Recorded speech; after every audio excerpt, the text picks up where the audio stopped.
Good news लोगोफोर दिनै नोंथांमोननि थाखाय बड' इनफटेक यूट्यूब चेनेला मोनसे गोदान गुड न्यूज लानानै फैबावनाय जादों। स' लोगोफोर बे गुड न्यूजआनो जाहैबाय साख्रि ओंखारदों एसिस्टेंट एकाडेमिक अफिसार फर बड'।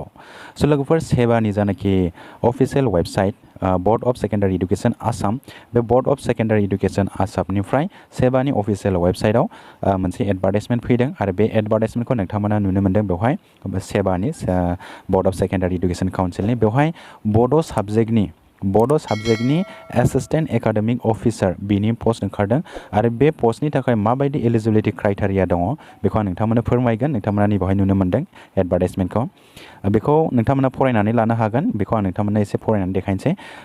बे एडभार्टाइजमेंटआ 20 फेब्रुवारि 2024आव ओंखारदों आरो बेनि एडभार्टाइजमेंट नटिफिकेशन नाम्बारा नैबे आरो बेनि जानाखि पस्ट, बे पस्टआ जाहैबाय एसिस्टेंट एकाडेमिक अफिसार फर बड'। थारमाने बड' साबजेक्टनि एसिस्टेंट एकाडेमिक अफिसारनि साख्रि ओंखारदों। जोंनि बड' साबजेक्टनि जानाखि कुइसन पेपार फैनाय, बिजाब साफायजानाय, बेवहाय बड' साबजेक्टनि थाखाय एक्सट्रा बड' मिडियामजों फरायनो फैनाय, बड' साबजेक्टजों फरायनो फैनाय, बड'नि सायाव मोजाङै गियान थानाय अफिसार गोजौआव गैयामोन। सेबानि अफिसावहाय एकाडेमिक अफिसारनि जानाखि एसिस्टेंट एकाडेमिक अफिसारनि पस्टआ लांदां जानानै दंमोन। बेखायनो गोबां प्रब्लेम जाबाय थादोंमोन गोबाव समनिफ्रायनो।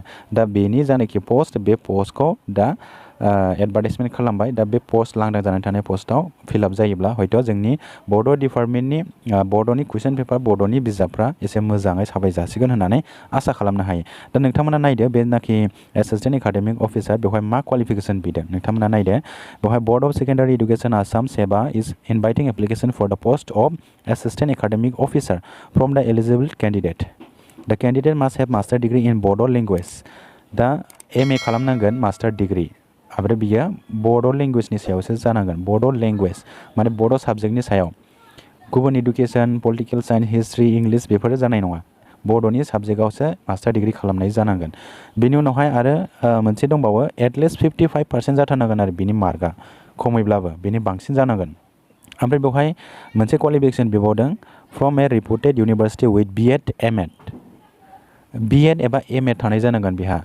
मास्टार डिग्रीजों लोगोसे B.Edजों लोगोसे M.Ed, माने B.Ed नङाब्ला M.Ed जायखिजाया मोनसे आरो B.Ed M.Edनि गेजेरावहाय बे थानांगोन। लोगोसे बिहा मा थाबावनांगौमोन, at least 7 years of teaching experience. थारमाने 7 बोसोर, मिनिमाम 7 बोसोर बिहा फोरोंगिरि मावनायनि टिचिं एक्सपिरियेन्स थानाय जानांगोन, अब्लासो बिथाङा एलिजिबिलिटी जागोन।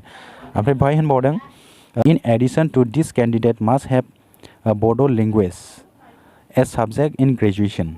लोगोसे एडिशन होनदों, लोगोसे बेहा मा थाबावनांगोन, ग्रेजुएशनाव बिथाङा बड' साबजेक्टनि सायाव ग्रेजुएशन खालामनाय जानांगोन। बड' language as a subject in graduation, माने ग्रेजुएशनाव बड' साबजेक्टआव ग्रेजुएट खालामनाय जानांगोन आरो मास्टार डिग्रीयावबो बिथाङा बड' साबजेक्टआव खालामनाय जानांगोन। गोबां केन्डिडेटफोर दङ ग्रेजुएशनाव दस्रा साबजेक्टजों ग्रेजुएशन खालामनाय, उनावहाय मास्टार डिग्रीयाव बड' साबजेक्ट लायो, खिन्थु बेबायदिया जाहैनाय नङा आरो ग्रेजुएशनखौबो बिथाङा बड' साबजेक्टआवनो खालामनाय जानांगोन, थारमाने बड' मेजर।